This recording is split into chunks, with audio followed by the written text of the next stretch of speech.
எங்களுடைய தலைவர் அவர்கள் இந்த அவையில் அறிவித்த திட்டம், அன்றைக்கு அவர் அறிவித்த அவருடைய வார்த்தையிலே சொல்கிறேன், வெள்ளக்காலங்களில் காவிரி ஆற்றில் பெருகும் உபநீரை வறண்ட மாவட்டங்களுக்கு கொண்டு செல்வதற்கான காவேரி வைகை குண்டாறு இணைப்பு திட்டத்தின் முதற்கட்டமாக காவிரி ஆற்றின் குறுக்கே கட்டளை பகுதி கதவணை அமைக்கும் திட்டம் 165 கோடியில் மதிப்பீடு செயல்படுத்தப்படும் என்று 2008ஆம் ஆண்டு இந்த மன்றத்திலே எங்கள் தலைவர் அவர்கள் தெரிவித்தார்கள்.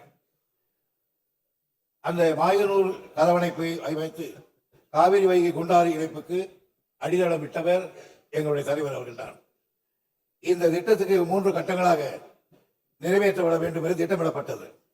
முதல் கட்டம் காவிரி முதல் தெற்கு வெள்ளாறு வரையில் 188.45 கிலோமீட்டர்.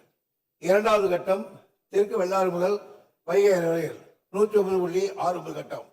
மூன்றாவது கட்டம் வைகை முதல் குண்டாறு வரையில் 34.04 கிலோமீட்டர். இந்த திட்டம் மாண்பு உறுப்பினர்கள் சொன்னதை போல கரூர், திருச்சி, புதுக்கோட்டை, சிவகங்கம், ராமநாதபுரம் மாவட்டங்களில் 52,000 ஏக்கர் நிலங்களுக்கு குடிநீருக்கும் பாசன வசதி செய்வதற்காக அமைந்திருக்கிறது. இந்த திட்டத்துக்கு முதல் கட்டமாக மாயனூர் முதல் தெற்கு வெள்ளாறு வரையில் 118.45 கிலோமீட்டர் தூரத்துக்கு 6,941 கோடியில் பணிகளை மேற்கொள்ள நவம்பர் 2020 கொள்கை அளவில் ஒப்புதல் வழங்கப்பட்டது. அலோகேஷன்ல கொள்கை அளவில் உங்கள் ஆட்சியில் ஒப்படைக்கப்பட்டது. முதல் கட்ட பணி 0 பாயிண்ட்லிருந்து 4.1 கிலோமீட்டர் வரை கரூர் மாவட்டத்தில், அதுக்கு 171 கோடி.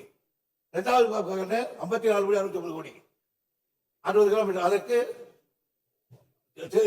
அந்த 160 கோடி என்று இப்படி பணம் சேர்த்து இருக்கிறோம். இவையெல்லாம் மறக்கம் பண்ணி 39 கோடிங்கிறவங்க. இதற்கு கடைசியாக நீங்கள் ஒதுக்கிவிட்டு போன பணம் இந்த 331 கோடிக்கு நவம்பர் மாதம் 2020 நிர்வாக ஒப்புதல் அளித்தீர்கள். அதற்கு பிறகு தேர்தல் வந்தது அறிவதற்கு முன்னால். இந்த முதல் திருத்தத்திற்கு 320 கோடிக்கு ஒப்புதல் அளிக்கப்பட்டது. இதுவரை 288 கோடி செலவு செய்யப்பட்டிருக்கிறது. மீதி இருக்கிற திருவாய்கள் வெட்டுகிற பணி நடந்து கொண்டிருக்கிறது. 83% முடிவடைந்து இருக்கிறது. இந்த பேக்கேஜ் 2 இருந்து 36 கோடி தேவைப்படுகிறது. இவைகளுக்காக தடுப்பு நிலை எடுக்கிற சட்டம் 2,550 ஏக்கர் பட்டா நிலங்களில் இதுவரையில் 2,038 ஏக்கர் நிலம் கையகப்படுத்தி இருக்கிறோம். முதற்கட்டமாக நீங்கள் எந்தெந்த டெண்டர் விட்டு எடுக்கிறீங்களோ அந்த இடத்தை கூட நீங்கள் ஆட்சேபம் செய்யவில்லை, அதையும் நாங்கள் செய்திருக்கிறோம்.